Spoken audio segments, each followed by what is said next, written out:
Querido estudiante, ¿recuerdas los días en los que soñabas con este momento de prepararte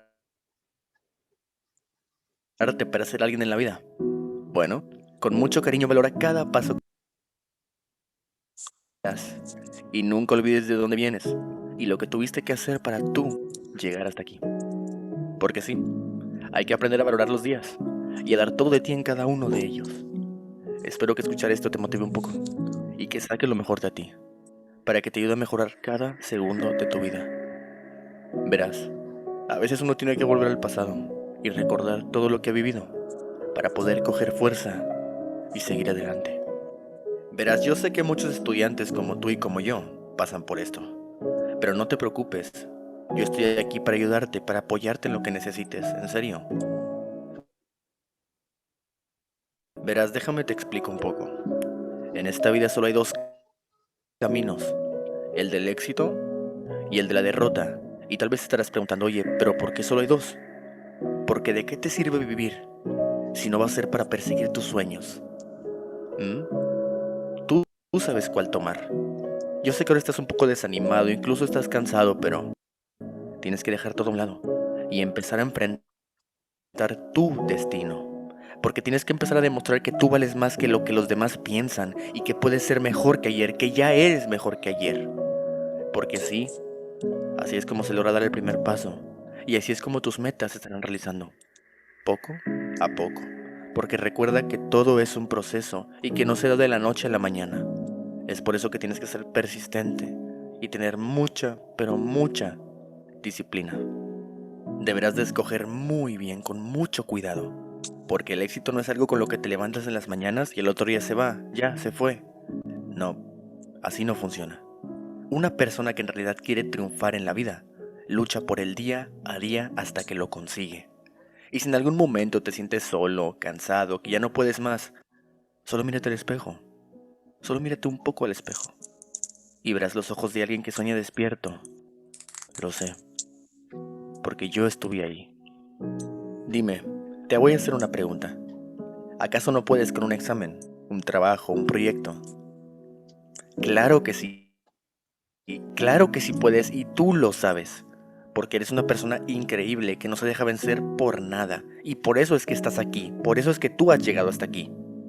Solo que necesitas un pequeño empujón para seguir adelante. Gracias, en serio. Gracias por estar aquí conmigo escuchándome en este momento. Recuerda que tu esfuerzo de hoy será tu éxito del mañana y que la única persona que puede interponerse en tu camino eres tú mismo. Y bueno, ahora lo sabes. Lamentablemente muchos estudiantes se rinden en el camino, dejando a un lado sus metas, sus sueños, sus esperanzas, todo. En cambio, tú estás aquí. Y sé que ahora estás dispuesto a darlo todo. Porque sé que tomarás los libros, dejarás de pensar en los demás y seguirás estudiando hasta que seas mejor. Porque sé que ahora piensas diferente. Y lo más importante es que sé que tú lo vas a lograr. Échale ganas a la vida.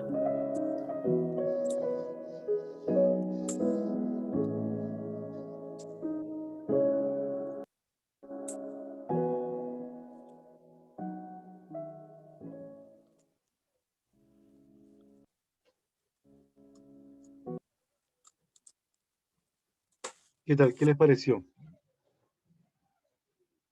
Interesante, ¿verdad?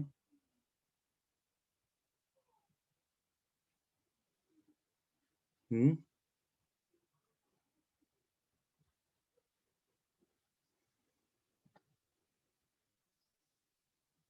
Ah,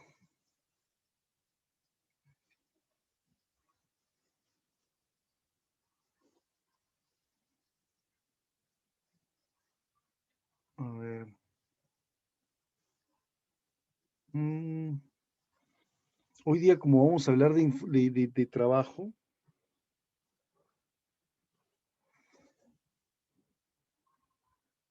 vamos a proponer, les voy a proponer un video que nos habla acerca de la informalidad en el empleo.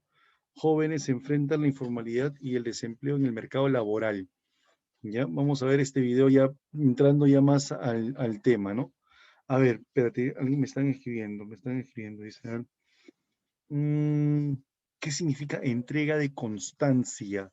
La constancia de ingreso, estaban hablando de la constancia de ingreso, Camila, ¿ya? Una constancia es un documento que consta que has generado, realizado una actividad, has obtenido algo, ¿no? En la página de la OCA sale una opción de entrega de constancia de admisión. Sí, esa es la constancia de haber dado el examen de admisión, de ingreso, ¿no? De ingreso por examen de admisión. Ujú. Ok. Por ingreso virtual. Ah, ¿ves? Seguro, de repente la entrega de la constancia se va a realizar de manera virtual, ¿no?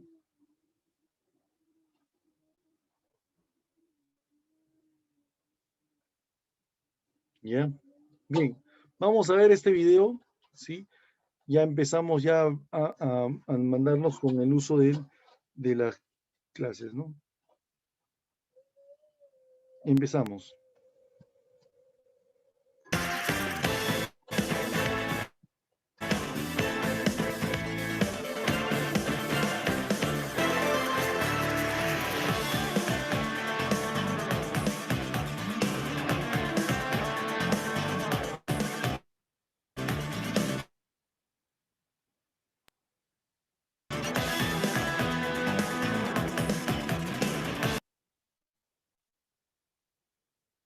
Que nos ha venido preocupando en la rotativa y lo hemos ido mencionando durante semanas es qué va a pasar con el desempleo de los jóvenes. Estamos con Miguel Jaramillo, investigador principal de GRADE, y con él conversamos sobre una realidad complicada. Hombres y mujeres entre 14 y 25 años que inician la ansiada búsqueda de un empleo y que lamentablemente terminan batallando contra uno de los principales problemas estructurales que terminan en la informalidad.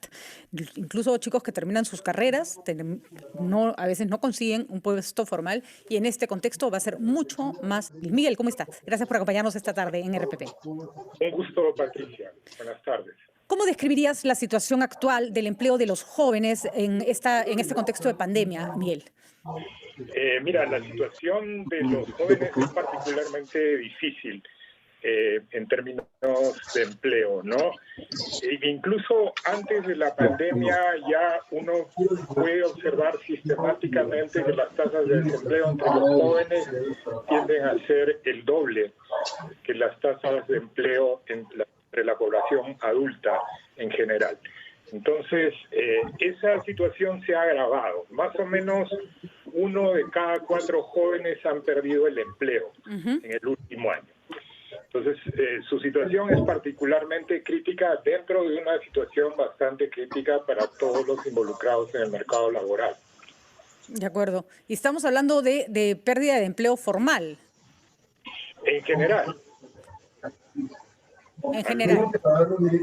Los menos son formales, ¿no? Los más son informales, ya eran informales antes de la pandemia y ahí también la caída de empleo ha sido de similares niveles, ¿no? Y lo que viene ocurriendo, si tú miras los últimos trimestres móviles de evolución del mercado laboral, lo que está ocurriendo es que los jóvenes que se reintegran al sector informal, no al sector formal. Entonces, la tendencia es que se agrave la situación en términos de informalidad. Tendemos a ver esta capacidad de nuestros jóvenes y los peruanos en general de recursearse, de salir adelante, de buscárselas como puedan, como una característica positiva, que de hecho lo es, pero que no debiera ser así, que la gente debiera tener derecho a un trabajo formal, remunerado, con vacaciones, ¿no? Y convertimos la supervivencia en algo mal llamado emprendedurismo. Eso no es emprendedurismo. Estamos poner peor. Y en este momento tenemos a las autoridades persiguiéndolos, arrancándoles su mercadería, botándolos. El otro día una señora dijo una cosa que me somos como el cáncer, nos sacan de acá y vamos a aparecer más allá. ¿Cuál es el horizonte inmediato de esta situación? ¿En qué momento va a poder recuperarse el empleo para absorber esta masa que se ha sumado a los que ya estaban desempleados, ¿no? Sí, no, lo que venimos observando es real lo que dice esta señora. El tema es supervivencia, ¿no? La gente no escoge trabajar en la calle, la gente preferiría tener un empleo remunerado con un número de horas determinado y no estar corriendo de un sitio a otro porque la policía los corre. Así es. ¿No? Pero es un tema para ellos de supervivencia. Entonces, en un sentido, digamos, la informalidad es la posible al momento frente al lento avance del empleo formal, ¿no? Y además es una respuesta a la incapacidad de un Estado, como pasa en otros países, ¿no es cierto?, gente que se queda desempleada y, en fin, recibe un estipendio del Estado, recibe un seguro de desempleo. Acá no recibes nada, o sea, te vas a la calle, te vas a la calle. ¿Crees que debiera haber algo inmediatas, de emergencia, no para resolver el problema, porque esto no se resuelve rápido ni inmediatamente, pero sí para enfrentar la coyuntura, o la solución es perseguir a los ambulantes a palazos por todas las calles del Perú? Porque, ojo, está pasando en todo el Perú. No tiene ningún sentido perseguirlos, ¿no? Es, de hecho, una respuesta que es mejor a que la gente esté desempleada y se muera de hambre en su casa, ¿no? O robando, ¿no? Es la respuesta natural, ¿no? El peruano es trabajador y trabaja bajo las condiciones que el entorno le permite. Entonces no tiene ningún sentido perseguirlos. Es muy difícil pensar en un mecanismo que permita cubrir estos episodios de fuerte desempleo, de inserción laboral precaria o informal, porque no tenemos sistemas de protección social bien afianzados en la sociedad y que no dependan del estatus laboral. ¿No? El tema de fondo es ese.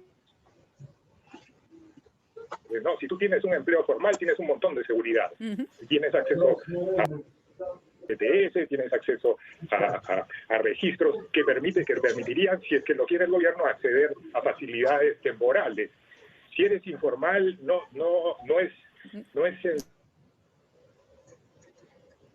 sencillo encontrar un mecanismo que llegue a la gente que realmente lo necesita, ¿no? Entonces, uno de los grandes dramas de esta pandemia, Miguel, ha sido, por ejemplo, el otro día hablábamos con el representante de los artesanos en Cusco, 40.000 artesanos que no han recibido ningún crédito, no han recibido ningún apoyo del Estado porque han sido informales y siguen siendo informales. Entonces, todas las políticas de reactivación económica van dirigidas al 30% de la población que era formal, o sea, prácticamente a nadie, y no a los que realmente lo necesitan. ¿Esta hubiera sido una oportunidad para promover la formalización, para que la formalización fuera algo rápido y que la gente entendiera que era un beneficio existir para créditos, para apoyo? Yo creo que el problema es un poco más complejo. De acuerdo. ¿No? El tema de registro no es tan difícil, aunque, digamos, los estudios que hemos realizado muestran que es activo registrarse, aunque sea que el costo sea cero.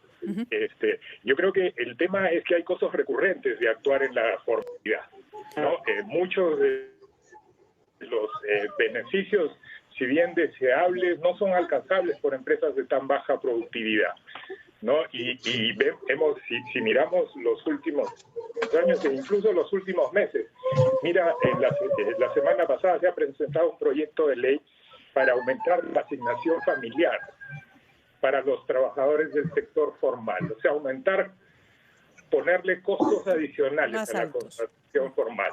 Entonces, mi impresión es que no hay una percepción de la gravedad del problema y, por lo tanto, difícil pensar en respuestas cuando ni siquiera se percibe cuál es el problema, ¿no?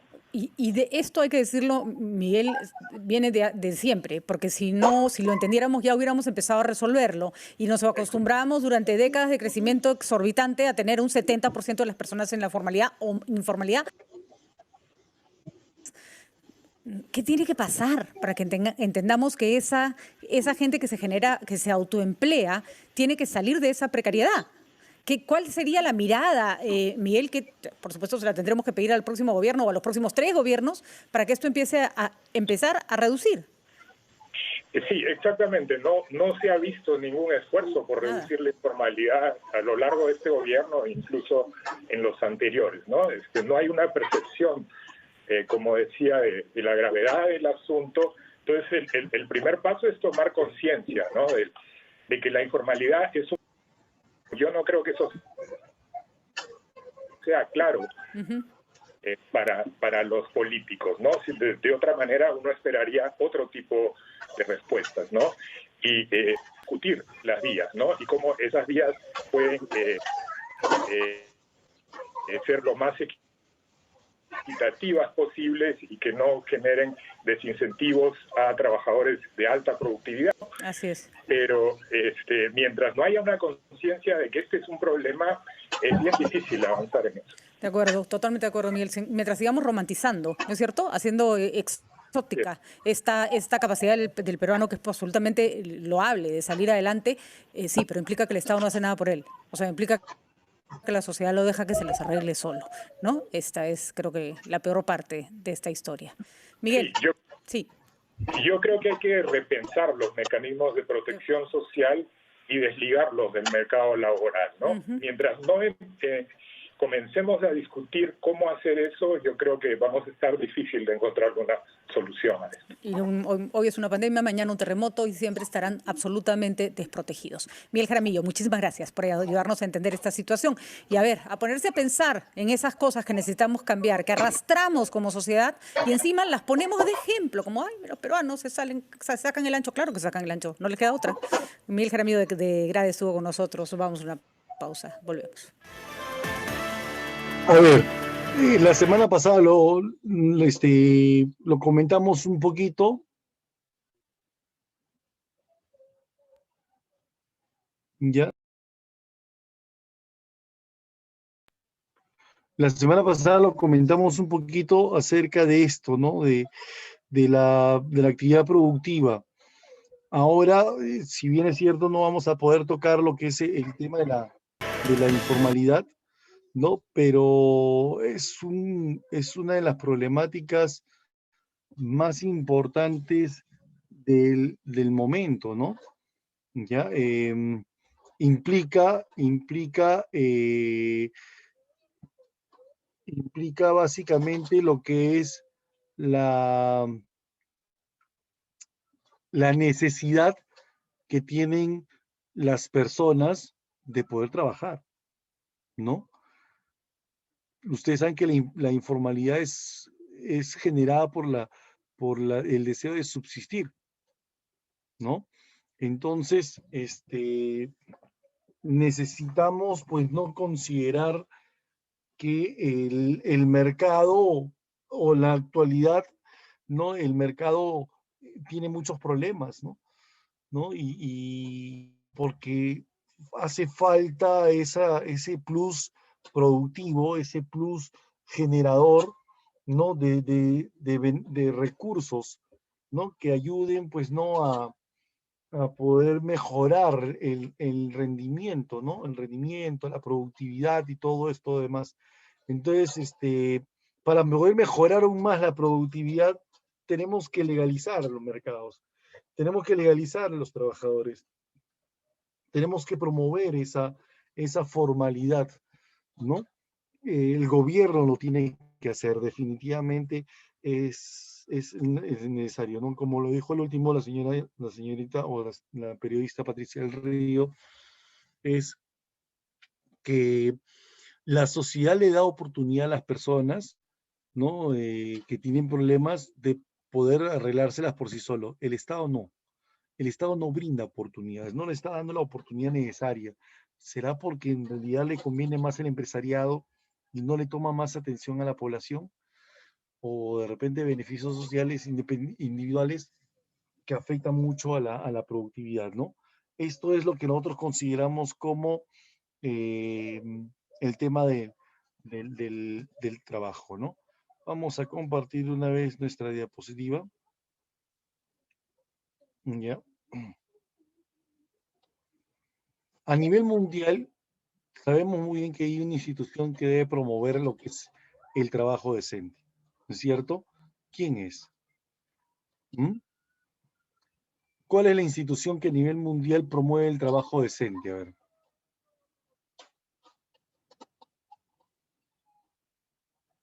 ¿Mm? La OIT, ¿no es cierto, Ruiz? Ahí está. Así es, Omar, la OIT, la Organización Internacional del Trabajo. Así es, Simenita. Ya entonces, sabemos y entendemos de que esta organización internacional promueve en todos los países un trabajo decente. Para ello implica una serie de actividades que tienen que realizar y organizar, ¿no? Con este video vamos a hablar acerca ahora de la OIT a nivel mundial, ¿no? Hace un rato vimos, el análisis de lo que sucede en la actualidad, ¿no? Debido a la pandemia, ¿no? El desempleo que se está incrementando. Y ahora vamos a ver, bueno, este video sí es un poquito anterior a lo normal, a lo que es el tema de la pandemia, ¿ya? Pero que te habla de las actividades que piensa realizar la OIT para el futuro, ¿ok? Veamos este video.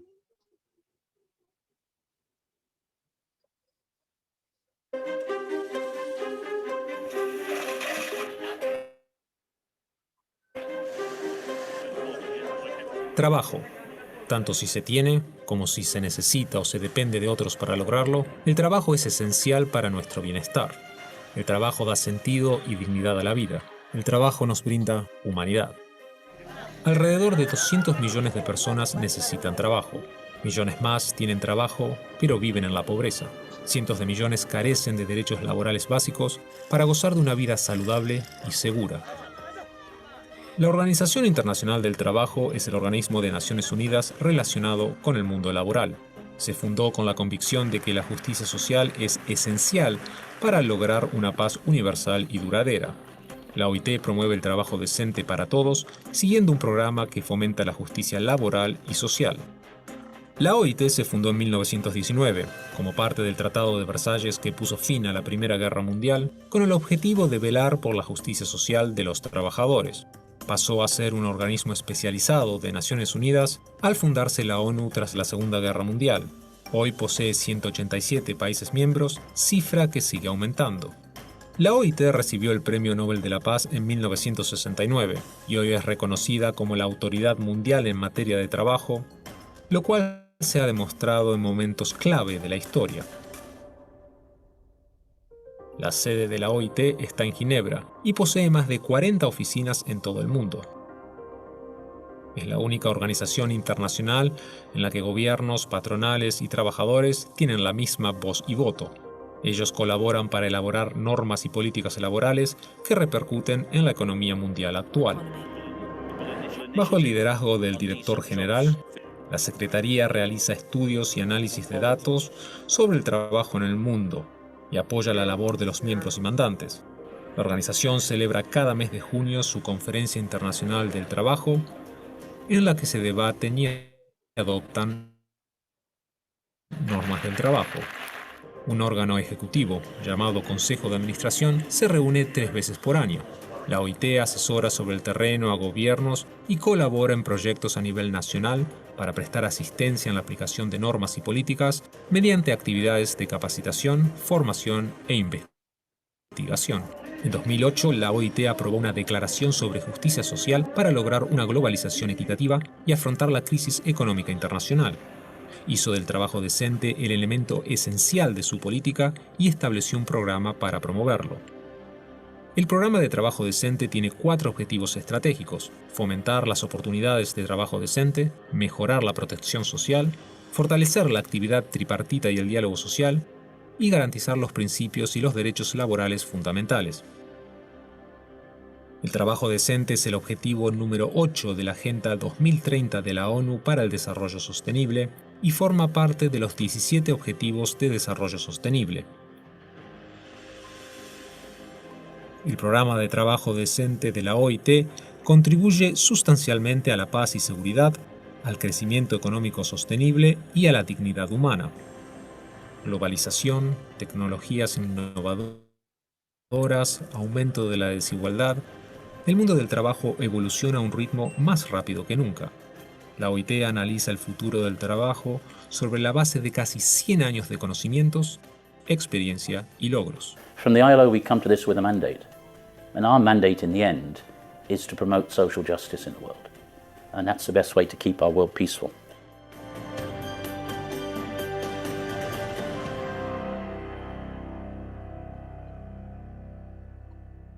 Hoy en día tratamos de promover a nivel internacional lo que es el trabajo.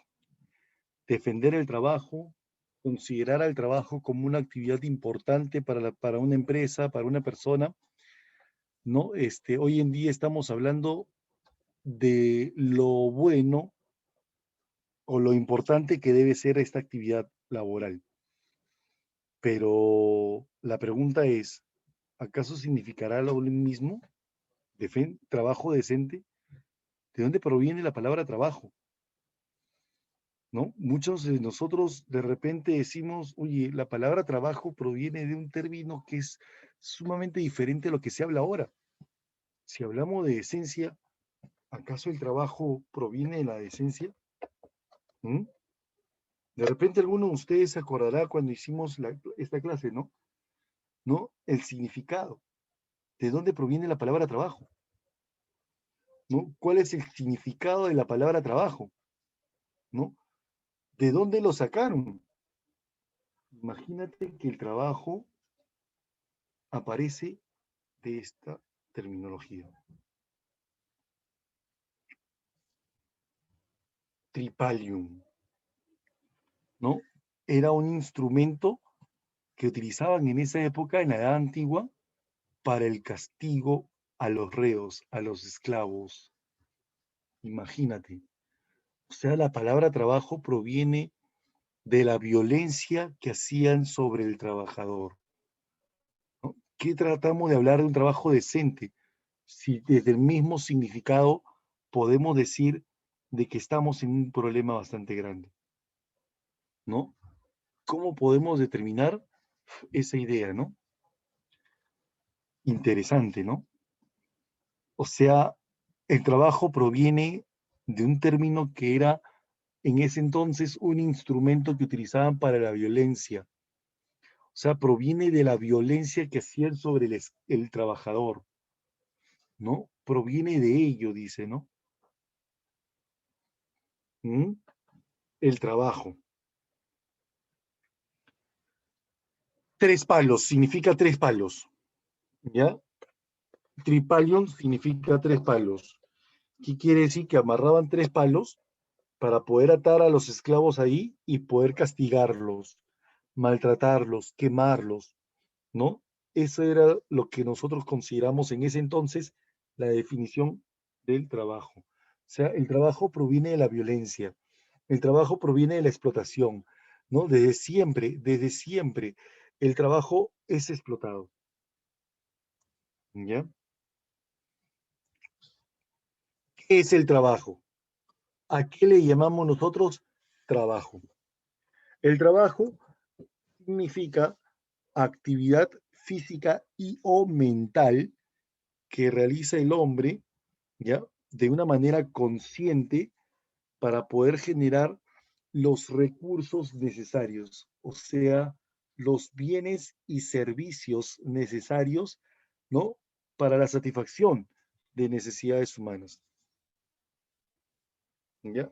Eso es lo que nosotros consideramos como el trabajo, ¿ya?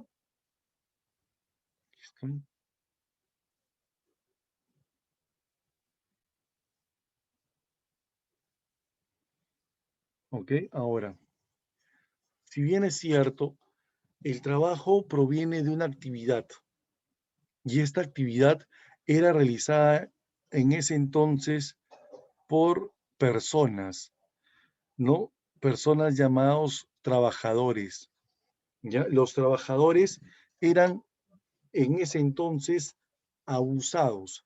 Ahora se habla de que es lo que básicamente nosotros consideramos es nuestra actividad, ¿ya? Los capitalistas definen al trabajo como una actividad, ¿ok?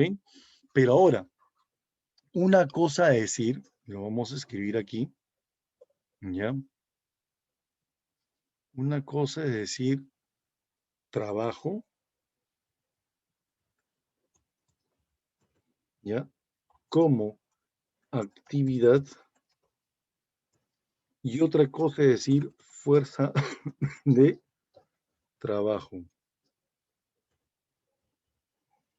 ¿ya? La fuerza de trabajo vendría a ser la capacidad, ¿ya? Entonces, trabajo es la actividad que nosotros realizamos. La fuerza de trabajo es la capacidad que nosotros tenemos para realizar esta actividad, ¿ya? O sea, diferentes, ¿ah? Términos muy diferentes. Trabajo, la actividad que nosotros realizamos. Fuerza de trabajo es la capacidad que nosotros tenemos, la energía, la fuerza que nosotros le ponemos al momento de trabajar. ¿Ok? Los capitalistas retribuyen a las personas por el trabajo realizado, por su producción, por su actividad. Los socialistas dicen que el trabajador debería ser retribuido, debería ser remunerado en base a su fuerza de trabajo, que es la fuente principal de las riquezas. ¿Ya? Entonces hay términos sumamente importantes. ¿Ya? A ver, voy a...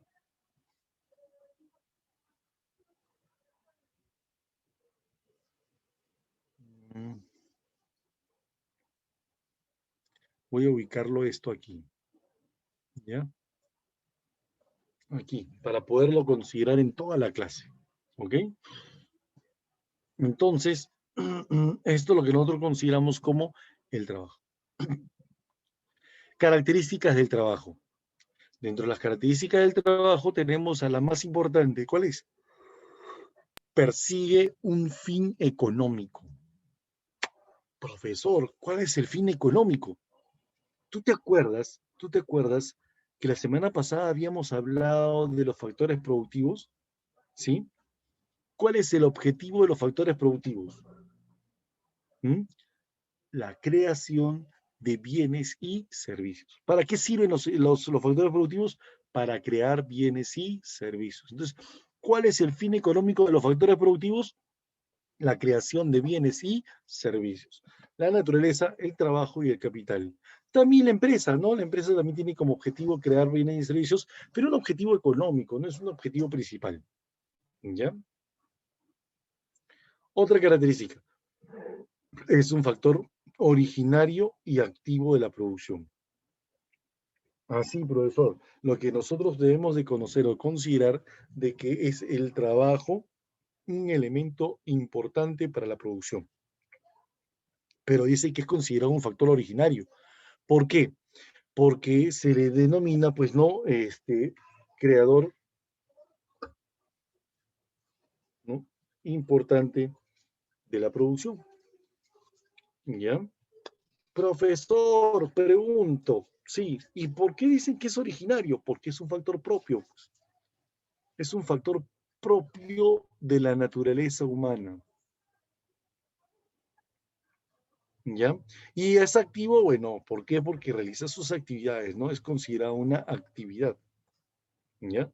Es penoso.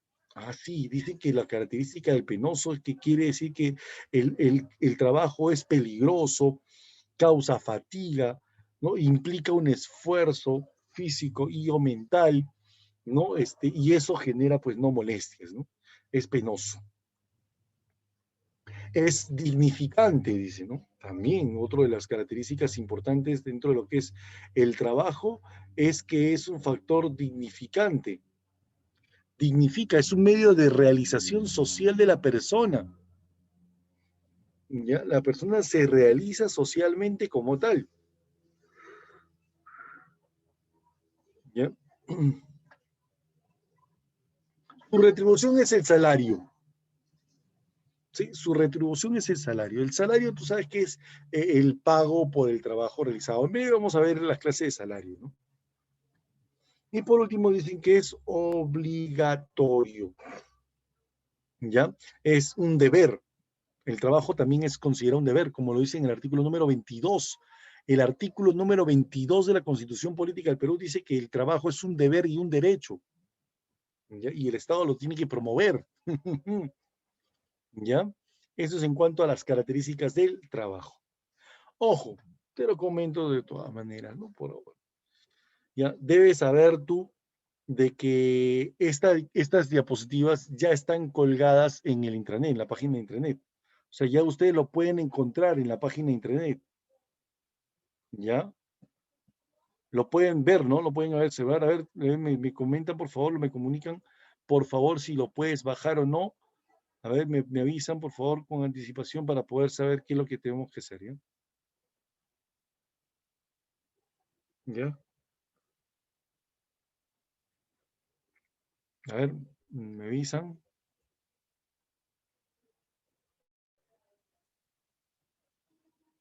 ¿Mm? Pueden encontrarlo, chicos. A ver, me avisan, por favor. Pueden visualizarlo. Está en el internet ahorita, ¿ya? Sí, Camilita, lo pueden ver. Ahí está ya la diapositiva completa. En cada clase estoy colgando las diapositivas, ¿no?, que estamos realizando en clase.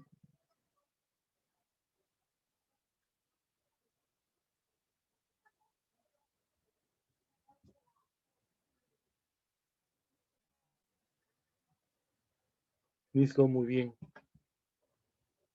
Entonces,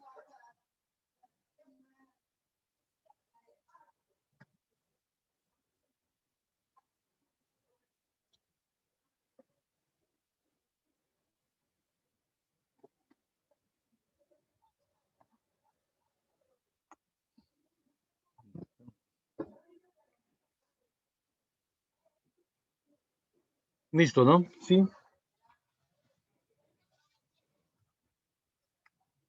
Ya está, muy bien. Excelente. Entonces, ya no hay problema de que le estés tomando fotos, nada por el estilo, ¿no? Para que puedas tú tranquilo observar la clase y prestar atención y de repente, pues no, si por ahí hay algunos datos que yo necesito, pues no formular, lo escribo en esta diapositiva y ustedes pueden ir anotándolo en sus cuadernos.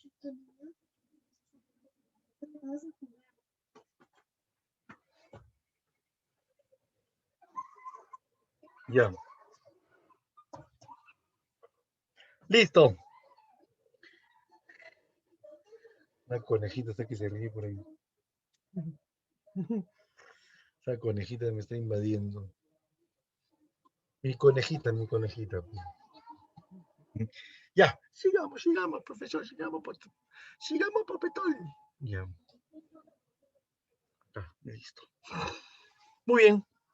Ahora sí, entonces ya tenemos las características del trabajo, ¿no? Es más, ahí están todas, más información, ¿no? Hay bastante información todavía. Profesor, clasifiquemos el trabajo. Rapidito, rapidales. Vamos a clasificar el trabajo según el predominio de las aptitudes, predominio de las capacidades. ¿Qué es lo que predomina más? Un trabajo manual, ¿no? Cuando predomina más el empleo de las manos, ¿no? El esfuerzo muscular, el esfuerzo físico, ¿no? El trabajador obrero, el obrero de construcción, el pescador, ¿no? El agricultor, el carpintero, ¿ya? Esos son trabajos principalmente manuales, ¿no? El mecánico, ¿ya? Pero también tenemos el trabajo intelectual. Y en el trabajo intelectual, ¿qué es lo que más predomina? El trabajo mental, la actividad mental, ¿no? Los conocimientos, ¿no? El contador, el profesor, el administrador, el ingeniero, perdón, entre otros, ¿no? ¿Ya? Ellos son el trabajo intelectual.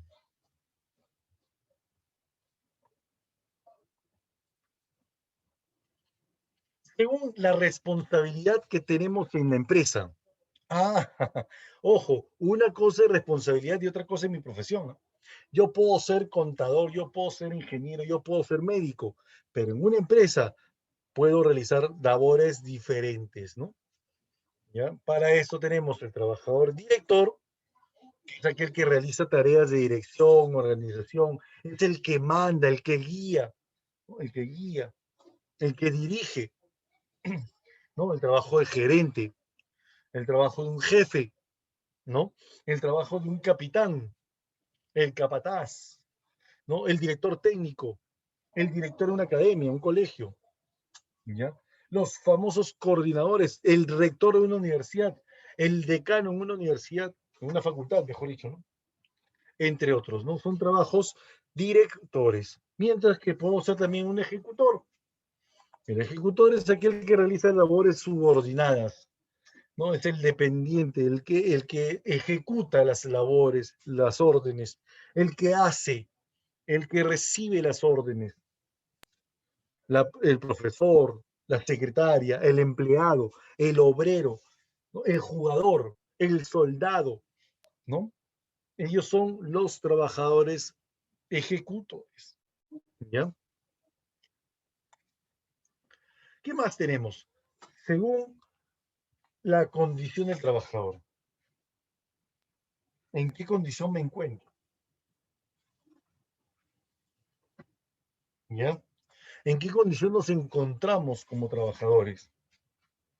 Es ahí donde vamos a reconocer, por ejemplo, el trabajo dependiente, ¿no? Es aquel que trabaja para otras personas, el que está sujeto a un reglamento, ¿no? El que está sujeto a un horario de trabajo. ¿Ya? Yo, por ejemplo, estoy sujeto a un horario en APU, ¿no? Me establece mi horario de trabajo, ¿no? Estoy sujeto a una remuneración, ¿no? El lugar que puede ser, pues, ¿no? De manera presencial o virtual ahora, que es, ¿no? Se da esta modalidad también, ¿no? Pero sí dependo de alguien, ¿no? El operario, el empleado, ¿no? El profesor en un colegio, ¿no? Son dependientes, ¿no? Mientras que un trabajador independiente es aquel que trabaja por sí mismo, ¿no? Un trabajador autónomo labora de manera particular, puede ser para una empresa o pues para varias empresas de repente, ¿no? ¿Ya? Ese es el trabajo de un independiente, ¿ya? El trabajo independiente se manifiesta, pues, ¿no? Cuando eh, mis trabajos van a ser en el hogar o en una oficina aparte, ¿no? El médico en su propio consultorio, ¿ya? Un profesor en su hogar, en la casa, o de repente visitando una casa, ¿no? ¿Ya? Eso es lo que hace un trabajador particular, independiente. Es un trabajador libre, le dicen, no libre. Y el dependiente le llaman también asalariado, asalariado. ¿Ya? Por último, tenemos a la clasificación de la especialización. Según su grado de especialización, puede ser trabajo simple, si no requiere de una preparación, si no es necesario pues estudiar o realizar actividades, no, realizan actividades netamente prácticas, ¿no? Un guardián, un trabajador de limpieza, un volantero, el cobrador de combi, el datero, el carpintero, el lustrabotas, ¿no? Trabajo simple, ¿no? Mientras que un trabajador es calificado cuando sí requiere una especialización meticulosa, ¿no? Por ejemplo, la del médico, el ingeniero, ¿no? El contador, el profesor, ¿no? Esos realizan trabajos según su especialización, ¿ok? Chicos, ya tenemos la etimología, la definición, las características y ahora la clasificación, ¿es cierto? Otra más, los sistemas laborales o sistemas de trabajo. ¿Cómo se manifiestan los sistemas de trabajo, profesor? Los sistemas de trabajo se manifiestan según las etapas, cómo surge, cómo va surgiendo. En la Edad Antigua aparece el esclavismo, ¿ya? Era la etapa más violenta del trabajo, la etapa del surgimiento del trabajo, en donde el trabajador, que era el esclavo, no tenía ningún tipo de derecho, ¿ya? Y el amo era el dueño de la vida y de la producción del esclavo, ¿no? Importante reconocer ahí esa cualidad, ¿no? En cuanto al servilismo, ya aparece en la Edad Media, la etapa del feudalismo, donde el trabajador también era ciertamente explotado, pero tenía algunos derechos ya, derechos individuales. Por ejemplo, tener derecho a un hogar, a una familia, a un descanso, un día de descanso, ¿no? Ya empezaba ya lo que es el día de descanso, ¿no? ¿Ya? El señor feudal era dueño de la producción, más no de la vida del esclavo, de la persona, ¿no? Pero ciertamente era explotado, ¿no? Era explotado. Aquí las personas trabajaban más de 12 horas diarias, ¿ok? Luego llegó el sistema gremial. La etapa gremial, ¿qué pasó? ¿Qué sucedió? Cuando ciertos grupos de siervos se rebelaron ante los trabajadores o los señores feudales, ellos se encontraron, no, se lograron fugar esas tierras y buscar nuevas tierras diferentes.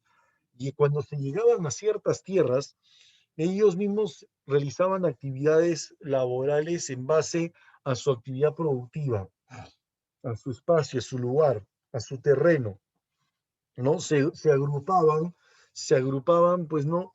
Entre personas para poder realizar actividades diferentes, ¿no?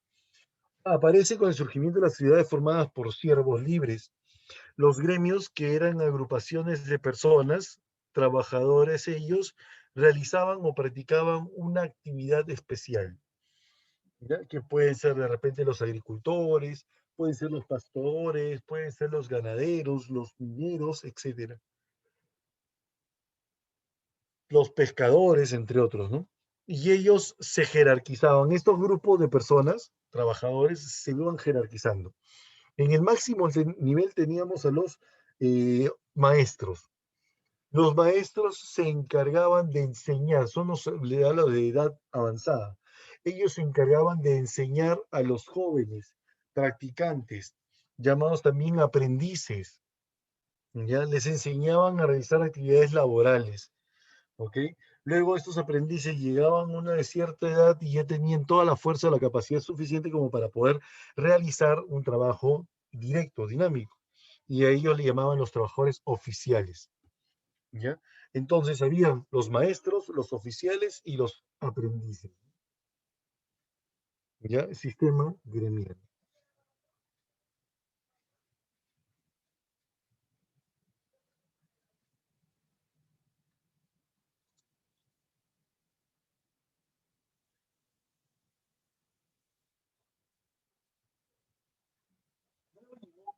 La etapa moderna. En la etapa moderna, el trabajador como que consiguió un poco más de derechos, ¿ya? Si bien es cierto, en esas etapas las personas empezaban a preparar, iban a instruirse para poder realizar una actividad laboral, técnica o profesional. Empezaban a aprender a realizar labores ya más que todo dirigenciales. Pero el problema es que el Estado obligaba o imponía a las personas a trabajar de manera técnica.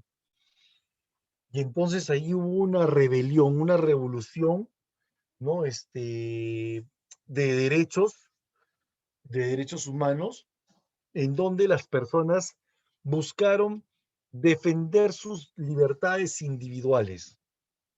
Y es ahí donde apareció el sistema del contrato individual, ¿no? A raíz de la Revolución Francesa, estas personas consiguieron, ¿no? Poder realizar actividades de derechos de la libertad individual. Se basaba en el derecho que toda la persona podía ejercer por sí mismo, pues, libremente, su profesión. O sea, buscar un trabajo que sea de acuerdo a su profesión, ¿ya? Y así empezaban a considerarse. ¿Qué sucedió? Que las personas, ¿no? Que estudiaban una determinada carrera, podían ellos buscar un trabajo que se da de acuerdo a su profesión. El contrato el contrato de trabajo lo firmaban entre el trabajador y el empresario, de manera directa todo. Pero aquí el empresario, por su gran poder económico, le pregunta al trabajador si en realidad tenía experiencia, para lo cual decían que no. Entonces, el empresario con mayor poder económico, que decía que si querían trabajar, ellos tenían la opción de poder trabajar en la empresa, pero bajo una remuneración un tanto disminuida, un tanto mínima. ¿Ya? Total, el empresario era el que les daba todo el trabajo a estas personas. Entonces, explotaba al trabajador, lo exigía demasiado, ¿no? Entonces, nadie lo defendía, pues. ¿Por qué? Porque ya tenía, dijo, bueno, si tú quieres escoger el trabajo que tú desees, escógelo, pues, ¿no? Ya conseguiste tu libertad. Ahora, pues, atente a las consecuencias, le decía el Estado, ¿no? Y el Estado y los empresarios le decían, no tienes experiencia, entonces, ¿cuánto piensas ganar? No puedes ganar suficiente gran cosa. ¿Por qué? Porque no tienes experiencia, ¿no? Ahora le llamamos a este sentido de trabajo, le llamamos prácticas preprofesionales. Así le llamamos ahora, ¿no? Las prácticas preprofesionales, donde jóvenes estudiantes, ¿no? Que están a punto de terminar la carrera o ya terminaron la carrera, tienen que realizar prácticas preprofesionales para poder tener experiencia, ¿no? Pero esas prácticas preprofesionales eran la entrada al abuso, a la explotación del empresario, ¿no? Que mayormente contrataba jóvenes estudiantes y les pagaba una miseria, ¿no? Y así ellos mejoraban su rendimiento también, ¿ya? Hasta que apareció otro nuevo sistema más, el sistema de la protección colectiva. Le llaman contrato colectivo. En esta situación existió en la etapa contemporánea, no, en la década no, perdón, en el siglo XX, siglo XIX, siglo XX, ya, se formaron los derechos laborales. Surgieron, ¿no? Instituciones o agrupaciones de trabajadores que defendían los derechos laborales, los sindicatos, para la defensa del trabajador. Aquí el Estado debería intervenir como un ente regulador y conciliador, ¿no? De estos conflictos, ¿no? Para poder conseguir mayor armonía entre el capital y el trabajo. Entonces, así surge el sistema laboral. Desde la edad antigua, con lo que es el esclavismo, hasta la edad contemporánea, con lo que es el contrato colectivo. Actualmente tenemos sindicatos en ciertas o en determinadas empresas, no en todas las empresas privadas. ¿Por qué? Porque ahí hay una cierta explotación de parte del empresario, ¿no? Entonces, de esa manera consideramos a los sistemas laborales, los sistemas de trabajo. Chicos, va el quinto punto ya, ¿no? Sí, el quinto punto ya. Sexto punto, la división del trabajo. Yo me acuerdo que hace un tiempo atrás,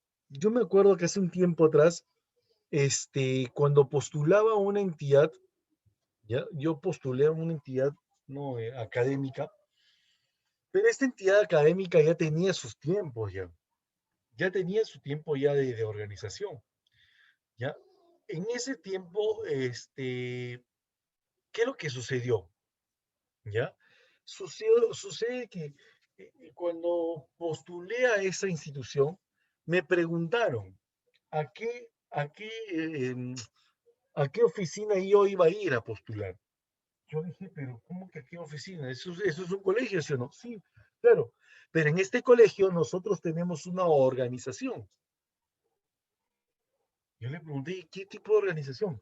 Tenemos área administrativa o área contable, que es lo mismo, ¿no? Área administrativa y contable. Tenemos un área de sistemas, tenemos un área de logística, tenemos un área de psicología, tenemos un área de asistencia social, tenemos un área de docencia, ¿no? Tenemos esos tipos de áreas. Marketing también, de marketing también. ¿Así están divididos? Sí, claro. Lo que pasa es que hay que distribuir adecuadamente a los trabajadores, pues. Aquí va a postular. Yo soy docente. Y entonces me mandaron a las oficinas de Dirección General Académica, ¿ya? Y entonces me fui allá y me entrevisté con una persona y esa persona me preguntó, ¿usted está ingresando aquí como docente o como tutor? No, yo soy docente. No me diga, sí, también tenemos un área dentro de lo que es Diraje, como tutoría. Ok, listo, yo soy docente. Me mandaron a dirección de docentes. Y en esa dirección de docentes me contacté con el coordinador general de docentes. ¿Ya? Y él me preguntó, ¿a qué área voy? ¿Qué más? Todavía no puede ser. Claro que hay que ser más específico. No, también usted ha llegado como docente, pero ¿docente en qué rama? Ah, ¿cuál es mi especialidad? Exactamente. Ok, mi especialidad son las ciencias sociales. Me mandaron al del jefe de áreas sociales y el jefe de áreas sociales me preguntó, profesor, ¿de qué curso? Ah, mi especialidad es en la economía. Muy bien, porque acá tenemos historia, tenemos geografía. Y entonces me mandaron para economía. ¿Ya? Justamente ahí me empecé a contactar con los profesores y todo lo demás. Me hicieron exponer, pues. Y yo empecé a exponer frente a los demás profesores y los demás profesores, algunos me miraban, sí, no entendía muy bien. Otros que sí, yo no entendía por qué. Y entonces me pusieron, pues, ¿no? En uno de los niveles relativamente altos, ¿no? Los profesores. Entonces, así empezaban a separarlos. Lo que pasa es que una empresa bien constituida, ya debe estar debidamente organizada. Para eso debe existir una división del trabajo, ¿ya? Y la división del trabajo se manifestaba en una distribución de las diferentes actividades que comprende el proceso productivo, ¿no? ¿Cómo se distribuyen las actividades laborales? ¿Cómo? Lo puedo distribuir por ocupación y por especialización, ¿no? Yo soy docente de la especialidad del área sociales en el curso de Economía y Cívica. Oye, profe, ¿y qué pasaría si me mandan ahí? Bueno, obviamente yo tengo ya los conocimientos de todo mi curso, los puedo manejar, ¿no es cierto? Entonces, ¿qué ventajas puedo yo obtener con este tipo de división? ¿Mm? La ventaja que yo puedo obtener es que me especializo más, se incrementa mi rendimiento, o sea, puedo yo desplayarme mejor, tengo mayor rendimiento, mejoro la calidad de los productos, ¿no? Definitivamente la calidad del producto es importantísima, ¿no? ¿No? Ahorra tiempo y esfuerzo también, ¿ya? Y sobre todo, pues no reduce los costos de producción para los empresarios. Entonces, esas son las ventajas que se tienen al momento de dividir al trabajo de una manera adecuada. ¿Ok? Recuerda que la División Internacional de Trabajo o División Técnica del Trabajo la creó Adam Smith. ¿Ya? Adam Smith. Pero, profesor, así como hay ventajas, también hay desventajas. Sí, así es. ¿Y cuáles son las desventajas? La más notoria, por ejemplo, es esta de acá. Mecanización del trabajador. El trabajador se siente mecanizado, se siente concentrado en una sola cosa nada más. Incapacidad para realizar otras labores. Cuando hablamos de incapacidad para realizar otras labores, ya establecía la situación, ¿no?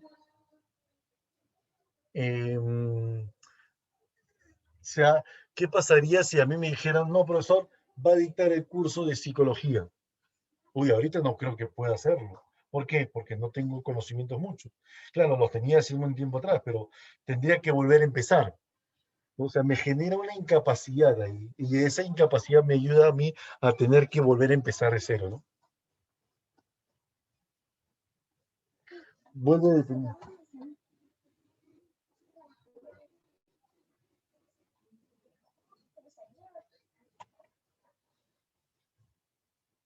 Ya. Vuelve dependiente al trabajador.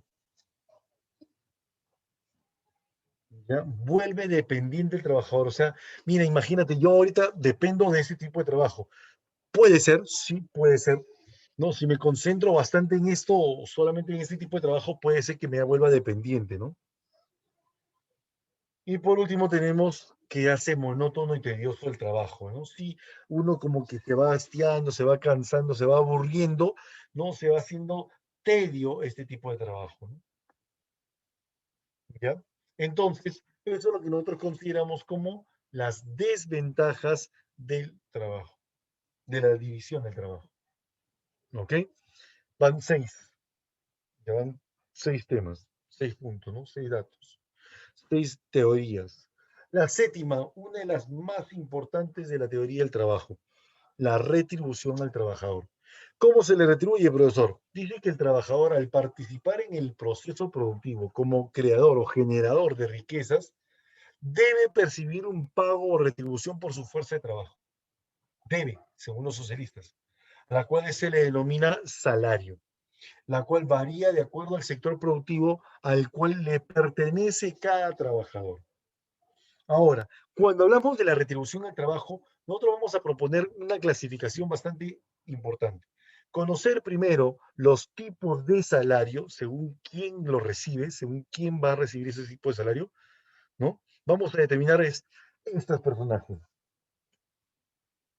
¿ya? Tenemos el tipo de salario de los obreros, los empleados, los profesionales independientes, los altos funcionarios públicos y los regidores y directores.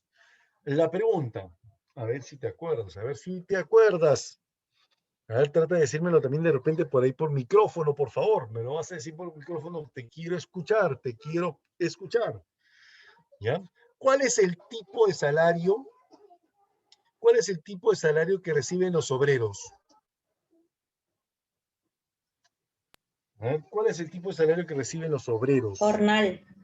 Jornal. Ah, muy bien, el jornal, ¿no?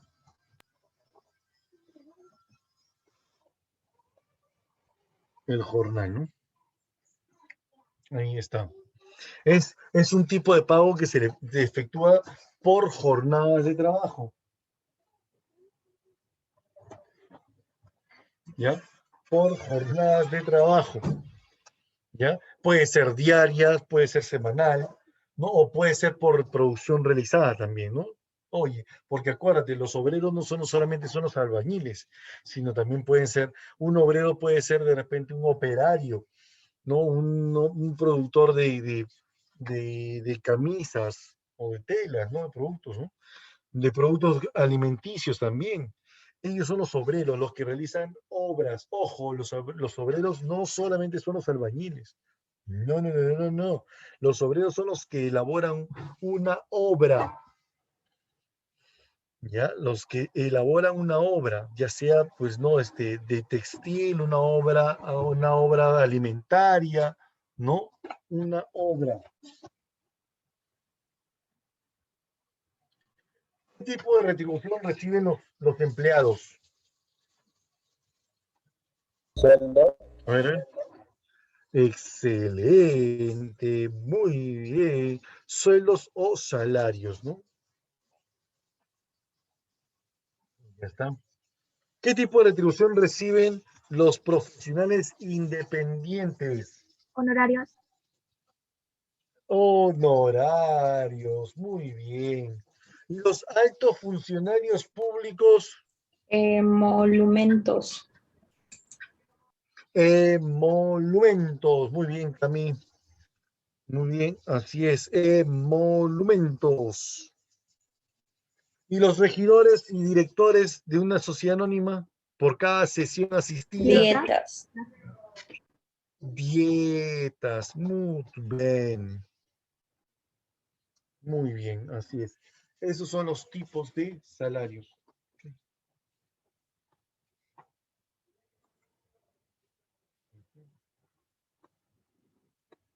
Muy bien, listo. Ahora, vamos a hablar de las formas de salario. Las formas de salario se determinan de acuerdo a cómo se van a establecer, cómo se van a estipular, ¿ya? ¿Cuáles son las formas de pago, profesor? Las formas de pago.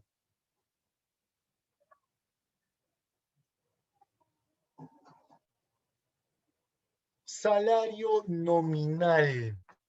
Es un salario que está expresado en unidades monetarias. Es la cantidad de unidades monetarias que recibe el trabajador a cambio de su fuerza de trabajo. O sea, págame en sueldo líquido, ¿no? Te pagan dinero. O sea, cualquier tipo de trabajo, profesor, la mayor parte de los trabajadores no reciben dinero, sino sí, claro que sí. A todos en general reciben dinero, ya sea pues no por cheque, ya sea en efectivo, ya sea por cuentas bancarias, pero te pagan dinero. Un ejemplo, un trabajador recibe salario nominal 900 soles. Ahí está, me están pagando. Dólares, me pagan en dólares. Esta foto fue cuando me pagaron por un servicio que brindé de manera clandestina. No, mentiras, no. Salario nominal. ¿Ya? El otro tipo de salario importante es el salario real. Estos son los dos salarios más importantes. El salario real está expresado en medios de vida y servicios del cual dispone el trabajador. Dice que indica la cantidad de productos, bienes o servicios que puedo yo comprarme con un salario nominal. ¿Ya? Ojo, la cantidad de bienes y o servicios que puedo yo comprarme con un salario nominal. Imagínate con salario de 900 soles, más o menos cuántos tipos de bienes me puedo comprar. Un aproximado, ¿no? 200 bienes. Pero eso depende de qué. Nada, depende de los precios, pues. Chicos, dato súper importante. ¿Cuál es el dato, profesor? ¿Cuál es el dato? ¿Cuál es el dato? A ver, aquí. El salario nominal, ¿ya? Depende del mercado laboral. ¿Ya? Depende del mercado laboral. ¿Ok? Profe, ¿por qué? Lo que pasa es que a veces nosotros necesitamos saber la cantidad de ofertantes laborales, la cantidad de trabajadores que hay o la cantidad de empresas que hay, ¿no? Me acuerdo yo hasta antes de la pandemia, ¿no? Me acuerdo, sí, justo ese último verano que tuvimos libre, interesante fue ese momento, me habían llamado de varias academias, pero cantidad de academias. Y yo estaba diciendo, wow, ¿cómo quisiera tener hasta 8 o 9 días para poder trabajar? Le decía. Pero no puedo, pues. ¿Por qué? Porque yo ya había dado mis disponibilidades a ciertas instituciones. Y entonces agarré y le dije, a no ser que me pagues esto. ¿Qué quiere decir eso? Que como han habido varias empresas que me querían a mí, no hay mucha demanda laboral, entonces yo subo mi salario. ¿Mm? Profe, pero ¿qué pasaría en estos momentos? En estos momentos no hay mucho trabajo, no hay mucha docencia, no hay muchas clases. Entonces, como no hay mucho, yo agarré que empecé a llamar. Oye, créeme, y me empezaban a chotear las academias. ¿Pero por qué? No porque era un buen profesor, un mal profesor, no, por eso no, sino porque no había trabajo. Lo siento, profesor, no tenemos, ya todo lo hemos completado con nuestro único profesor, ¿ya? Así pasó. Hasta que ayer me enteré por ahí que hay 2 colegios por ahí que están sin enseñanza del curso de economía. Creo que voy a mandar unos cuantos currículos por ahí a esos colegios a ver si se animan a enseñar este curso que es tan interesante e importante, ¿ya? Pero es necesario que yo tenga que buscar empleo. O sea que si la oferta laboral aumenta, el salario baja.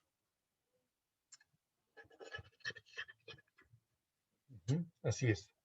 Eso es en cuanto al salario. Entonces, el salario nominal depende del mercado laboral. Y el salario real, profesor, mira, ve, otro datito importante. El salario no real depende del nivel de precios.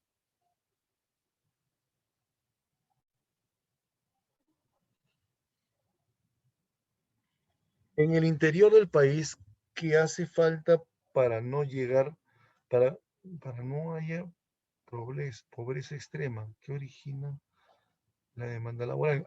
Mira, ve. Sí, a ver, es una muy bonita pregunta, Luz. Muy interesante tu pregunta. Voy a leerla para todos. Ya en el interior del país, ¿Qué hace falta para que no haya pobreza extrema, que es la que origina la demanda laboral? Definitivamente hace falta trabajo, hace falta inversión, ya hace falta inversión. El Estado tiene que promover inversión privada, ¿no? O si no, la inversión del Estado mismo, ¿ya? Entonces, eso va a generar, pues, no trabajo. Y al generar trabajo, como que va aumentando o va aumentando las condiciones económicas y reduce esto la pobreza extrema, ¿ya? Esa es la promoción del empleo. ¿Sí? ¿Me entendiste, Luz? Ya mi vista se cansa ya. Ok. Entonces, estos son los dos salarios más importantes del trabajador, ¿ya? El salario nominal y el salario real.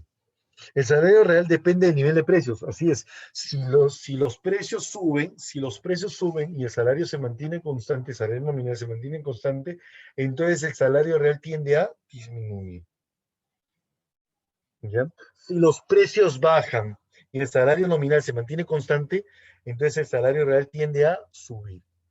Profesor, en un proceso inflacionario, ¿los precios suben constantemente, sí o no? Sí. Y como suben los precios constantemente y el salario nominal se mantiene constante, entonces el salario real cae, ¿no? Entonces una de las consecuencias de la hiperinflación es la caída del salario real, ¿ya? Que expresa el nivel de vida de las personas, ¿ya? ¿Listo? Entonces, eso es lo que nosotros vamos a considerar dentro del salario, ¿no? Nominal y real. De aquí vamos a empezar a proponer ejemplos de salarios nominales, ¿ya? Y, profe, ¿qué hace con que el dólar suba? Y esto también es inflación. Sí, a ver, ¿por qué el salario, por qué el dólar sube? El dólar ahorita está subiendo más que todo por especulación, ¿ya? El mercado de divisas está especulando crisis económica a nivel mundial, o a nivel nacional, perdón, en el Perú, por la posible elecciones presidenciales.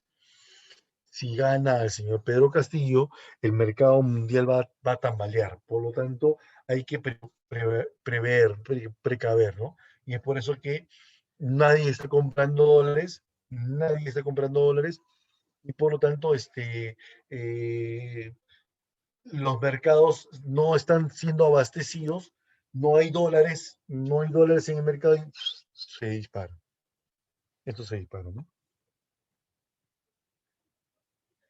¿Ya? A ver, ok, no hay problema. Salarios nominales, el mínimo legal. Es el salario establecido por el Estado, es un salario nominal establecido por el Estado. Oye, ¿cuánto es? 930 soles. ¿En qué año se aumentó ese salario? ¿Sabían ustedes o no? ¿Saben en qué año fue aumentado este salario? En el año 2017. El 1 de mayo del 2017 se incrementó ese salario, justo cuando el señor Pedro Pablo Kuczynski se iba. Imagínate, así es, Alex. Ujú. Entonces, profe, desde el año 2017 no aumenta el salario mínimo, no aumenta. Martín Vizcarra estaba analizando el incremento del salario mínimo, pero no tuvo ni siquiera espacio porque tuvo más que todo que concentrarse en las diferencias que tenía con el Congreso de la República, y de ahí vinieron otra serie de cosas más, y ahora el tema de la pandemia, y por ende el Estado no va a poder subir el salario, ¿no? Porque ni trabajo hay que van a subir el salario, peor todavía. Entonces, ese es el problema que se está generando hoy en día. Hace 4 años que no aumenta el salario, imagínate. Hace 4 años que no aumenta el salario, y eso recae bastante porque los precios siguen subiendo. Los precios siguen subiendo. Entonces, el consumo ya no es igual. Yo, imagínate, gano dinero, pero no me sirve. ¿Ya? Ah, ya, tengo que borrar esto de acá.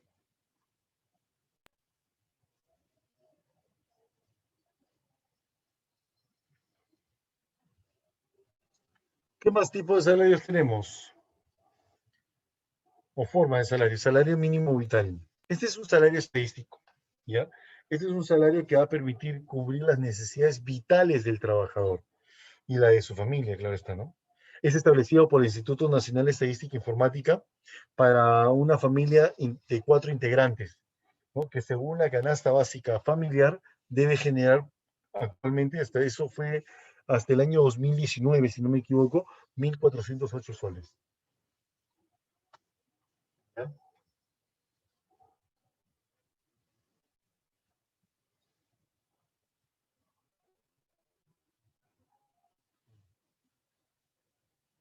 ¿Ok? Entonces 1.408 soles es el salario mínimo vital actualmente, ¿no? Es el salario de subsistencia, dice, ¿no? Salario por tiempo. Este salario por tiempo se retribuye según el intervalo de tiempo trabajado.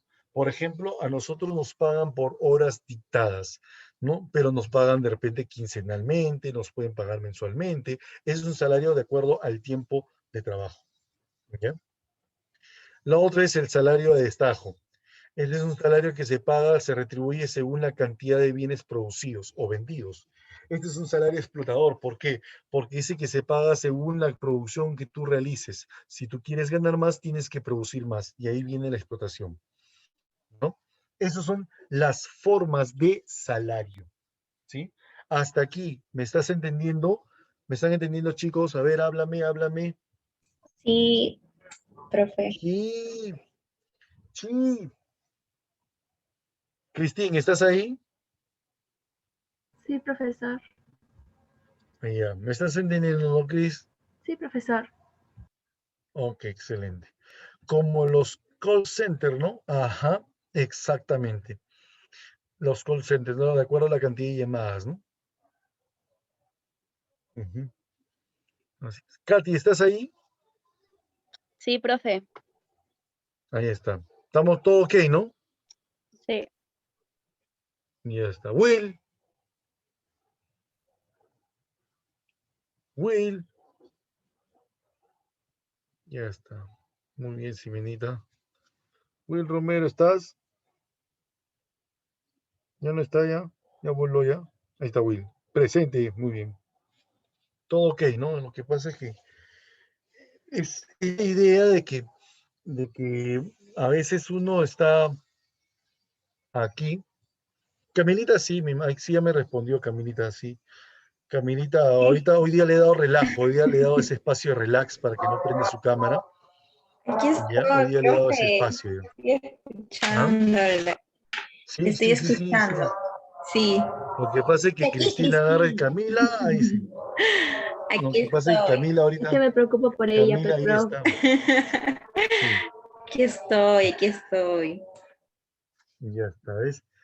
Muy bien, excelente. Bien, entonces, esas son las formas de salir. Chicos, hasta el momento, ¿cuántos puntos llevamos ya? Mira, etimología, definición, características, clasificación, sistemas laborales, división del trabajo y salarios, no la retribución. Llevan 7 puntos. Siguiente punto, por eso. Vamos a ver, siguiente punto. Estamos avanzando más que una clase presencial, imagínate. Imagínense, en una clase presencial se hacen 5 hasta 6 puntos como máximo. Como máximo. Ya estamos en el séptimo ya. Ya estamos en el séptimo. Mercado laboral. Un mercado laboral implica lo que es el sistema de interacción entre la oferta y la demanda laboral. Si hace un rato te hablé acerca de la retribución del salario nominal, se pagaba según el mercado laboral. ¿Te acuerdas o no? Lo puse. Así es. Porque aquí nosotros vamos a determinar la interacción que existe entre la oferta y la demanda laboral. Pero la pregunta es, ¿quién realiza la oferta laboral? ¿Y quién realiza la demanda laboral? ¿Quién lo realiza? Aquí vamos a hablar de los siguientes. La oferta laboral es realizada por las personas que están en condiciones de vender su fuerza de trabajo. ¿Ok? Ojo, las personas que están en condiciones de vender su fuerza de trabajo. Pregunto, Camila, ¿estás en condiciones o no? No, Camila, ¿estás en condiciones o no? ¿Ah? para trabajar. Para trabajar, sí. eh, Para trabajar, pues Camila, no para quedar, no para tener enamorado, pues hoy, Camila, ya pues, Camila, no, todavía no, eso todavía aún, pero yo creo que aún no. sí. A ver, ¿estás en condiciones de trabajar o no? Creo que por mi edad todavía no. Por tu edad todavía no, obviamente tienes 16 añitos, pero ojo, Ujú. aunque creas, aunque no lo creas, la edad no lo dice, porque sí tienes edad para trabajar. Claro, pero, Tienes edad para trabajar. o sea, que no haya una oferta laboral para mí en estos momentos, no creo, pero mi condición sí. O sea, tú ahorita quieres trabajar, O sea, de poderlo sí lo puedo hacer. ¿ya? Ujú. O sea, que tú dejarías de estudiar para trabajar. Am, yo creo que no, porque mi principal objetivo es estudiar y después conseguir un trabajo. Pero, Tienes una prioridad ahorita. Ujú. ujú, Tú tienes una prioridad, Camila. Y como tienes una prioridad que es estudiar, ahorita tú no estás en condiciones de trabajar.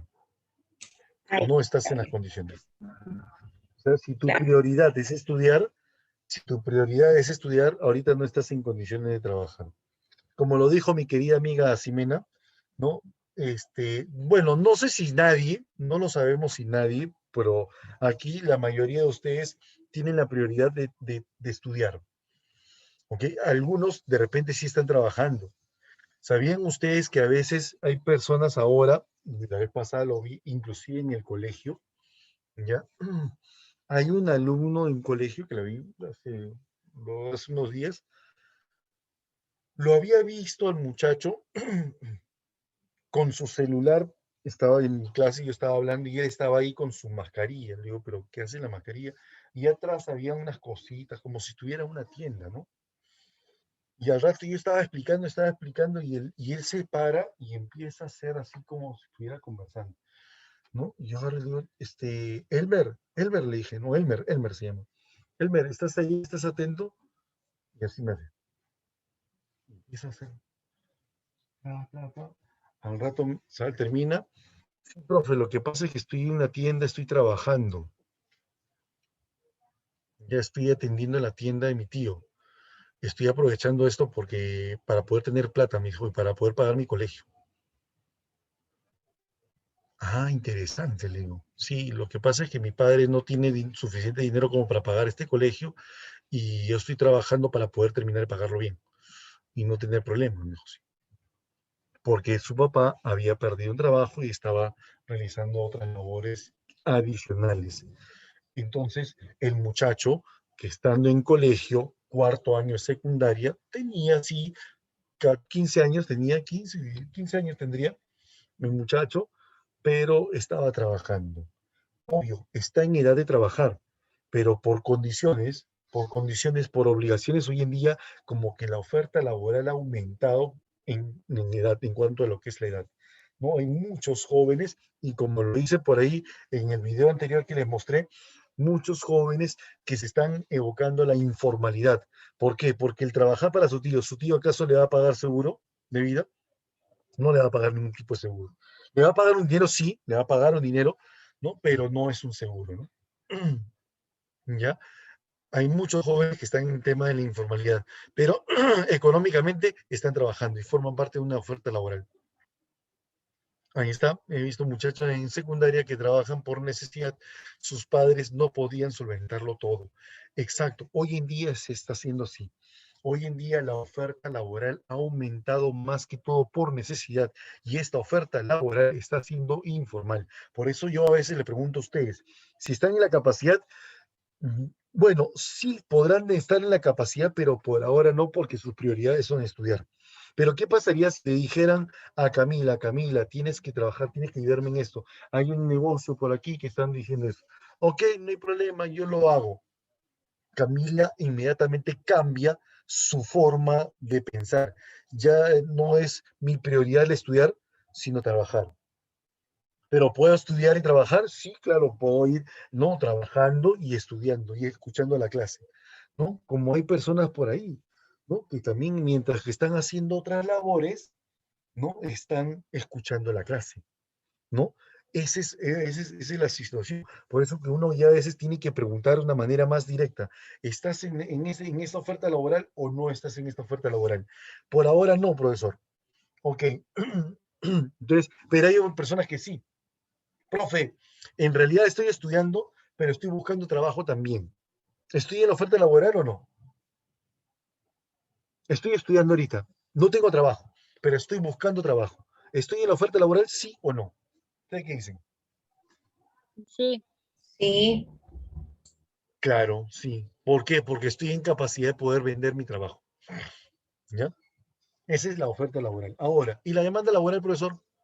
¿Quién la realiza? Las empresas. ¿Ya? Las empresas que tienen la necesidad de adquirir trabajo, ¿no? Ahí están los negocios, todo es una serie de pasos, ¿no? De cosas así.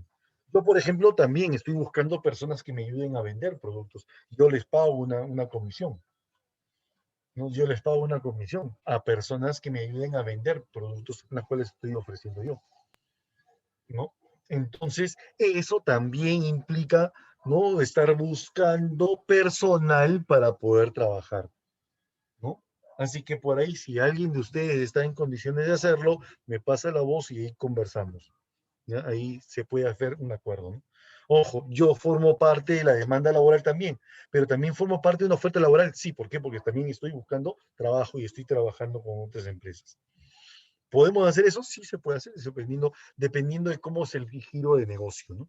Yo no me puedo depender solamente de mi trabajo como docente, porque mi trabajo como docente no me está generando ganancias. Entonces, ¿qué hago? Busco personas para hacer que mi negocio empiece a reflotarse nuevamente, ¿no? ¿Ya? ¿Qué productos?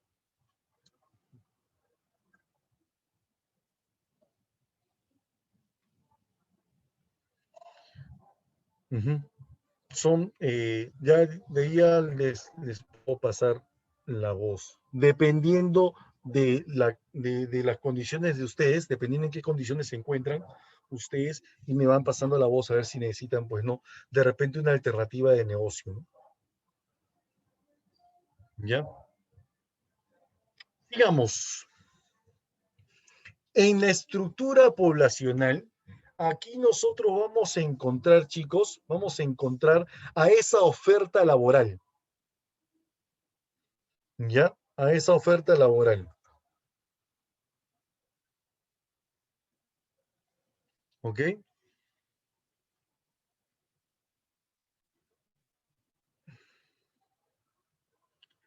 Población económicamente activa. Ah, ahí estás, sí. Te dejas un rato. ¿Estamos en las condiciones de trabajar o no? ¿Tenemos condiciones, sí o no? Sí, algunos no. Entonces, los que sí están en condiciones de trabajar están aquí, en la población económicamente activa. Porque obviamente Camila tiene edad para trabajar, ¿no? Leonela también tiene edad para trabajar. Camila también tiene edad para trabajar. Ximena también tiene edad para trabajar. Don Cristín también tiene esa edad para trabajar. Todos acá tienen edad para trabajar. Todos ustedes tienen edad para trabajar. Tienen edad para trabajar. ¿Pero están en condiciones o no? Algunos dicen, sí, estoy en condiciones. Otros dicen, no, estoy en condiciones. Los que sí están en condiciones, población económicamente activa. ¿Ya? Esta es la fuerza laboral, ¿no? Y ahí vamos a encontrar a estas dos personas, estos dos grupos. Los que están ocupados, los que están trabajando. Profe, sí, estoy trabajando. Ya, pero ¿cómo estás trabajando? Ah, estoy adecuadamente empleado, ¿no? Adecuadamente empleado. ¿Qué quiere decir el adecuadamente empleado, profesor? El adecuadamente empleado quiere decir que estoy trabajando más de 35 horas a la semana y gano más del ingreso mínimo vital o referencial. O sea, más de 930 soles. ¿Ya? ¿Estoy adecuadamente empleado, profesor? No. ¿Usted está adecuadamente empleado? No. ¿Por qué? Porque yo trabajo menos de 35 horas a la semana. Ah, entonces, ¿en dónde se encuentra el profesor? Aquí estoy, empleado. El subempleado trabaja menos de 35 horas a la semana. Desea trabajar más, pero no tiene trabajo. Algunos también subempleados son aquellos que realizan labores que no son de acuerdo a su profesión. No están de acuerdo a su profesión. Así es. Entonces, en ese momento también encontramos la posibilidad de ser subempleados. O sea que si estoy trabajando activamente, puedo ser adecuadamente empleado si es que trabajo más de 35 horas a la semana y gano más del sueldo mínimo, o puedo ser un subempleado que trabajo menos de sueldo, menos de 35 horas a la semana y deseo trabajar más, o inclusive realizo labores no de acuerdo, que no estén de acuerdo a mi profesión. Esos es los ocupados, empleados y subempleados. Pero, profe, yo estoy buscando trabajo. ¿Dónde estoy? Aquí. En la PEA desocupada o desempleada. Estoy buscando trabajo, pero no lo encuentro. Y los que no están en la condición de profesor, ahí están ustedes. Camirita, estás ahí, población económicamente inactiva. Profesor, ¿y qué significa inactivo? Los que no estamos realizando trabajos. ¿Y por qué motivos? Por esto, mira. Porque son amas de casa, o porque son estudiantes, porque estoy dedicándome al estudio, porque soy rentista, o sea, básicamente estoy recibiendo rentas, o porque soy un jubilado, ¿no? ¿Ya? Entonces, de esa manera. Profe, ¿pero los jubilados no son mayores de 65 años? Sí, claro que sí. Ah, es que ya no están, ¿no? Ya no están. No, ahora es de 14 años a más, ya no hay edad máxima ya. Por eso es que están dentro de los jubilados están dentro de los inactivos, ¿no? O población pasiva le llaman también, población pasiva, ¿no? ¿Ya? Entonces, esa es la estructura poblacional en cuanto a lo que es el trabajo. Siguiente, las clases de desempleo. Profesor, ¿qué tipo de desempleo se está generando últimamente debido a la pandemia? Posible pregunta de examen, ¿eh? Desempleo cíclico o coyuntural. Dice que la actividad empresarial está sujeta a los vaivenes de la iniciativa privada, por lo que las fases de expansión y recesión de la economía afectan al número de parados, o sea, el número de desempleados. Ahorita estamos en pleno de recesión económica, ¿sí o no? Ah, sí, profesor, porque hay muchas empresas que han paralizado. Y como han paralizado, han tenido que votar a sus trabajadores por el tema de la pandemia. Nuestro desempleo ahorita es cíclico o coyuntural. En este caso es de acuerdo a la coyuntura pandémica. ¿Ya? Actualmente, entonces, el desempleo es coyuntural. Desempleo estacional. Esto se manifiesta de acuerdo a las estaciones de verano, invierno, otoño, ¿no? Hay momentos en los cuales, de acuerdo a las épocas del año, dan más trabajo que en otras épocas, ¿no? Pero eso depende, ¿no? Depende de las empresas, si no diversifican. Esto se puede solucionar cuando la empresa diversifica sus productos, ¿no? Por ejemplo, Donofrio antes solamente vendía helados, o sea que su mayor producción era el verano. Pero en época de invierno vendía poco helado, por eso botaba muchos a sus trabajadores. Entonces, ¿qué buscaban? Buscar otros tipos de productos que le den más trabajo a estas personas. Ahí creaban las galletas, creaban los panetones, crearon los chocolates y una serie de cosas más, ¿no? Para diversificar, ¿no? La producción. Desempleo estructural. Esto se da de acuerdo a los desajustes de oferta y demanda laboral. O sea, aumenta la población. ¿Se acuerdan la época en la cual llegaron los venezolanos al Perú? Eso generó una mayor oferta laboral. Y la mayor oferta laboral generó desempleo estructural. Entonces, en la época donde llegaron los venezolanos al Perú, el desempleo era estructural. La tisana, la arepa, así es. ¿Ok? Por último tenemos al desempleo friccional. Un desempleo friccional es un desempleo voluntario. O sea, yo voy a renunciar a mi trabajo. ¿Pero por qué motivo vas a renunciar a tu trabajo? Ah, eso depende de mí. Quiero tomarme un tiempo para descansar, o quiero dedicarme a estudiar, ¿no? O quiero encontrar un empleo más importante que el anterior, ¿no? Mayor, ¿no? Que el anterior. Entonces, por esos motivos se genera el desempleo friccional. ¿Ya? Entonces, esa es la situación del desempleo, ¿no? Las clases de desempleo. Penúltimo punto, ya mira, profe, ¿cuántos puntos llevamos? Mira, concepto de epistemología, concepto, características, clasificación, sistemas laborales, división laboral, retribución, eh, mercado laboral, estructura poblacional, ¿no? Con todo y desempleo, teoría y clase de desempleos, van 9. Este es el 10º, sindicato. ¿Qué hora es? Wow, ya son las 3 de la tarde. Ya. Listo. A ver, terminamos con esto. El sindicato es una asociación de trabajadores que está constituida para poder defender los derechos laborales, ¿no? ¿Qué tipo de derechos, profesor? Las 8 horas de trabajo, el descanso semanal, las vacaciones pagadas, el gozar de beneficios de la empresa, el CTS, la indemnización, el respeto a los contratos, el derecho a la huelga, la negociación colectiva, entre otros. Para poder formar un sindicato en una empresa, dicen que según las bases legales se requiere que en la empresa haya como mínimo 20 trabajadores, que en la empresa haya como mínimo 20 trabajadores. Exactamente, exacto. Es un grupo, es una asociación de trabajadores que busca defender los derechos de los demás trabajadores. Pero está formado por los mismos trabajadores, ¿eh? Está conformado por los mismos trabajadores, ¿ya? Por si acaso, ¿ya? Por último, ya, el punto número 11, conflictos laborales, ¿no? Son problemas que se presentan en una empresa, ¿no? Por el incumplimiento de los acuerdos de ambas partes, ¿no? Se puede manifestar de qué manera, a través de la huelga, una paralización de la actividad laboral. Hay 3 tipos de huelgas: la huelga de brazos caídos, la huelga de hambre y la huelga general, donde se reúnen todos los sindicatos laborales, ¿ya? O sea, ¿puedo yo paralizar mi labor? Eso es un derecho del trabajador. Como también puedo yo boicotear a la empresa, la guerra al producto, ¿no? Le hago la guerra al producto, ¿ya? Eh, Evito que salga el producto, que se venda el producto, ¿no? El sabotaje, que es prohibido, que es ilegal en nuestro país, es causarle daño a la empresa, destruir maquinarias, o si no, el empresario también puede actuar a través de lockout, ¿no? Que es el cierre de las empresas para poder evitar el ingreso de los trabajadores. Así, muchos trabajadores perderán su trabajo. ¿Ya? Esto es en cuanto a los conflictos laborales.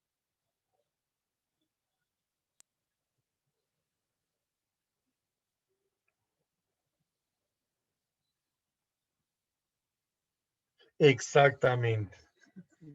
Ante esta coyuntura, muchas empresas han cerrado, han aplicado el famoso lockout, ¿no? Ujú. Exactamente, Simianita. ¿Alguna pregunta tuvieran ustedes hasta aquí, chicos? ¿Mm? ¿Tienen alguna pregunta? Katicita, ¿tienes alguna pregunta, Katy? No, Camila, ok. Todo claro. Todo bien, ya. Leonela, todo bien, todo claro, muy bien. Jocelyn Gómez, ¿has entendido? Cristín, todo bien, muy bien, Cristín. Omar, todo bien.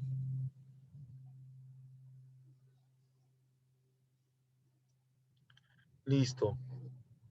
Ya saben que cualquier cosita me pueden pasar la voz, ¿ya? Para poder hacer algo importante en el trabajo, ¿no? ¿Ya? Sí. Entonces, hasta aquí llegamos a la clase del día de hoy, chicos. Cuídense mucho. Nos vemos. A ver, pero diferencia entre paro y huelga. Ah, mira, qué buena pregunta. Gracias, Gianfranco. Justamente llegó la pregunta. Diferencia entre paro y huelga. Ambos es una paralización laboral. Ambos se considera como paralización del trabajo. Ya los trabajadores dejan de trabajar por reclamo a una siguiente situación. La diferencia, ¿sabes cuál es? El tiempo. El tiempo. El paro es por un tiempo determinado, máximo 72 horas. El paro máximo se debe realizar en 72 horas. La huelga es indefinida, no hay un tiempo determinado. ¿Ya? Es por el tiempo más que todo. ¿Sí? Pero ambos son permitidos, ambos son considerados como derechos laborales. ¿Sí? ¿Me entendiste, Gianfranco?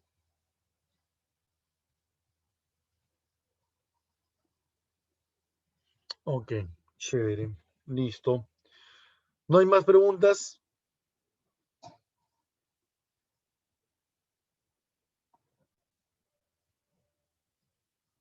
Listo. Excelente. Entonces, cualquier cosa, ya saben, nos comunicamos. Hay varias formas de poder comunicarse, ¿no? Por medio de la señorita Miriam, ¿no? Pasan la voz y